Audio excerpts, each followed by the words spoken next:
COP23 ils ont été chahutés. La Maison-Blanche et des dirigeants d'entreprises énergétiques américaines ont défendu les énergies fossiles ce lundi soir, le 13 novembre à la conférence climat de l'ONU à Bonn, au cours d'une réunion qui a été perturbée par des défenseurs des énergies vertes, comme vous pouvez le voir dans la vidéo en tête de l'article. Il ne fait pas de doute que les énergies fossiles vont continuer à être utilisées, a déclaré George David Banks, assistant spécial du président Donald Trump pour l'environnement. Mais il est dans l'intérêt de tous que, lorsque des énergies fossiles sont utilisées, elles soient aussi propres et efficaces que possible, a-t-il ajouté, plusieurs fois interrompu par des militants au cri de « Vous êtes des menteurs et il n'y a pas de gaz propre ». Les énergies fossiles ne sont pas la seule solution, les énergies renouvelables ont un avenir brillant et joueront un rôle essentiel pour l'accès à l'énergie des pays en voie de développement, a cependant admis George David Banks. Mais cela suppose des avancées dans les technologies de stockage et de transmission, des innovations qui les rendent vraiment compétitives, a-t-il souligné. D'ici là, l'idée que le monde peut atteindre des objectifs climatiques ambitieux, soutenir comme il le faudrait le développement des pays pauvres et assurer l'accès à l'énergie uniquement en déployant des énergies solaires et éoliennes est naïf.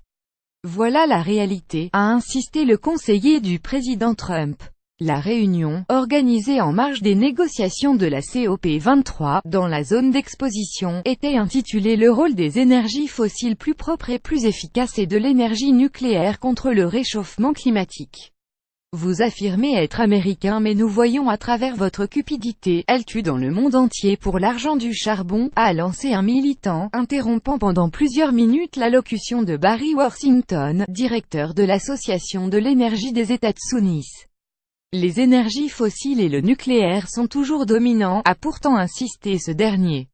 Nous n'avons vraiment pas besoin de l'accord de Paris, par lequel la communauté internationale s'est engagée à contenir le réchauffement à 2 degrés, nous n'avons pas besoin du Clean Power Plan, la plan climat de l'administration Obama, a-t-il affirmé.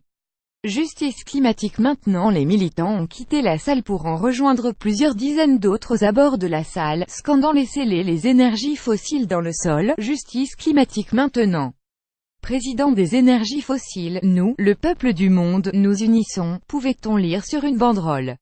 Francis Brooke, conseiller du vice-président Mike Pence, et des dirigeants de sociétés énergétiques comme Peabody, première compagnie charbonnière mondiale, Tellurian Gas ou NuScale Power nucléaire participaient également à la réunion. Promouvoir le charbon à un sommet sur le climat, c'est comme promouvoir le tabac à un sommet sur le cancer, a réagi l'ancien maire de New York Michael Bloomberg, envoyé spécial de l'ONU pour les villes et le changement climatique, sur Twitter. Les émissions de gaz à effet de serre, à l'origine du réchauffement, sont liées pour 34 aux énergies fossiles charbon, pétrole, gaz.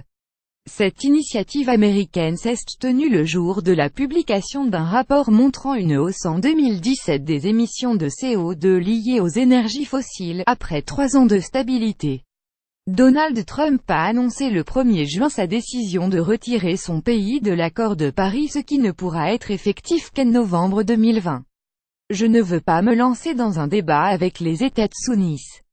Mais nous connaissons tous les effets du charbon, de son extraction et bien sûr de sa combustion, sur le climat, avait déclaré dès dimanche Frank Bainimarama.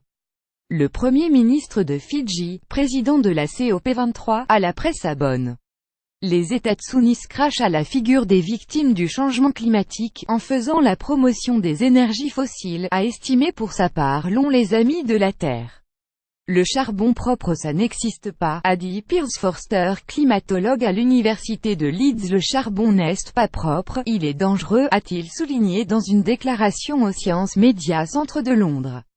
Lire aussi COP23. Schwarzenegger inspiré par le slogan pour le climat de son ami Macron. Blog pour lutter contre le changement climatique, chaque Français peut agir. 2000 invités au prochain sommet climat à Paris, mais pas Trump pour l'instant. Pour suivre les dernières actualités en direct sur le HuffPost, cliquez ici. Tous les matins, recevez gratuitement la newsletter du HuffPost. Retrouvez-nous sur notre page Facebook. À voir également sur le HuffPost. Plus climat. COP23. Donald Trump International envoyé une correction.